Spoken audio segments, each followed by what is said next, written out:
Good morning, it's Kathy and Ruby Renfield and Rosie Vesparina, but today's video is just about Ruby Renfield. So in the last video I talked through the updates that I had done, the ends of the handlebars, the bag and the mount for the bag and a couple of other things. And I also talked about the little issue that I had with the clutch lever. So I've ordered in lots of new bits and pieces, so let's have a look at them and then we'll go through what we're going to do with them.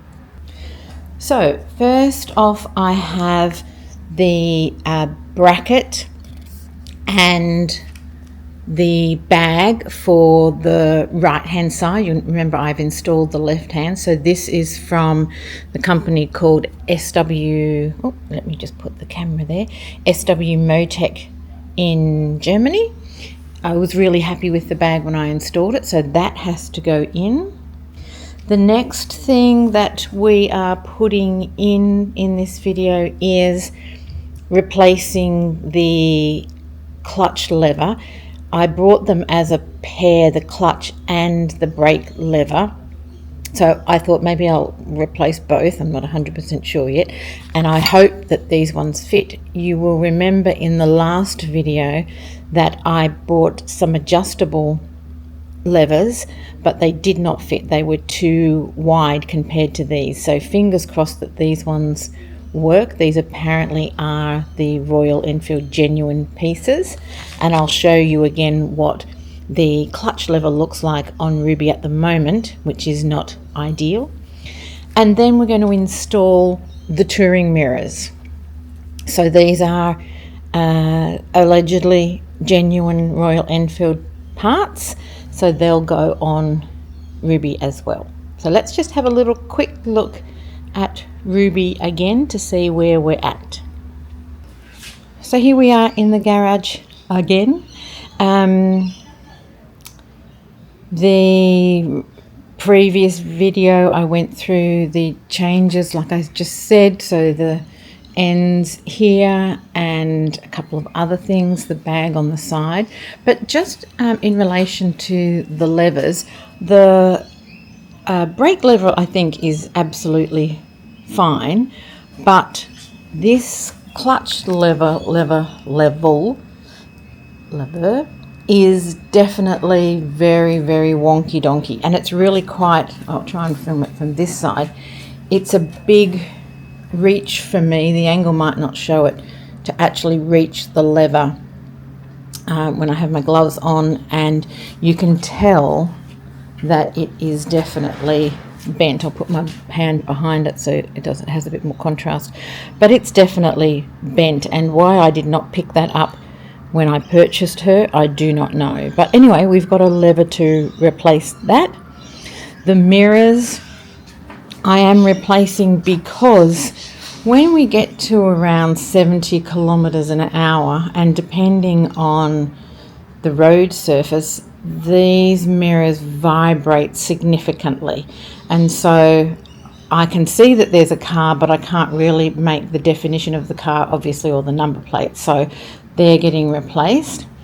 And you remember in the last video we had the Osmo Pocket bag installed on the left hand side.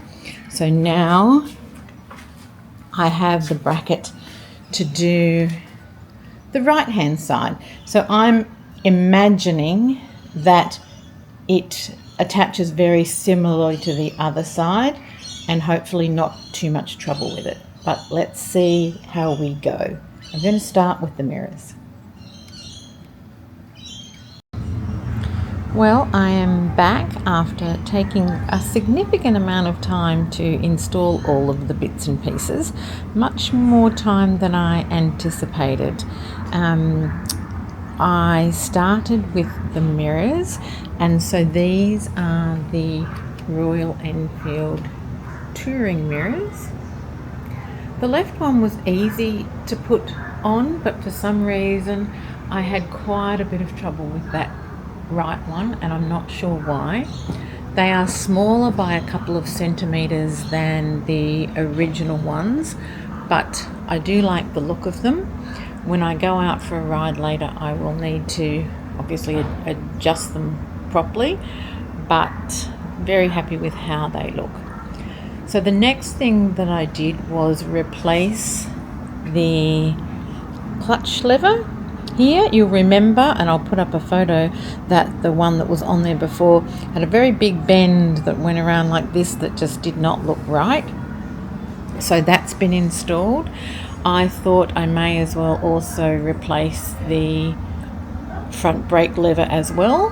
They were actually easier to do than I anticipated, but what I did have to do after I installed them was reset the clutch cable, which I did a couple of weeks ago, but had to do that again, but that worked out absolutely fine. The other thing that I did was installed the other pannier bag and rack. What was funny about this was that the instructions were for the left hand side, not for the right hand side. And remember, in the last video I had done the left hand side and then decided to buy the right hand side one. So it's been installed, but the instructions that I received and that I could download from the internet were for the left hand side. And so that took a lot for my brain to work out how to install it properly.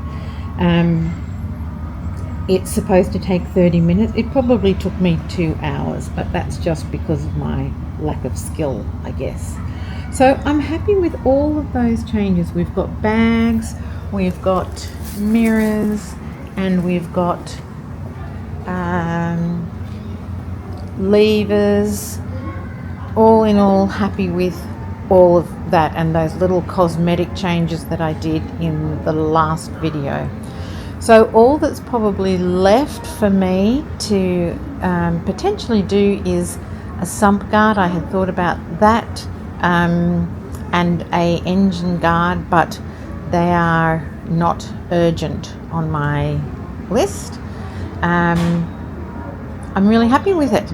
I think that we'll take her for a ride and adjust those mirrors soon and see how we go. So thank you for watching. I probably will do a different video just on those bags to give you a little bit more detail on them, but that's about it for now. So thank you for watching, and I will see you in the next video. Bye for now.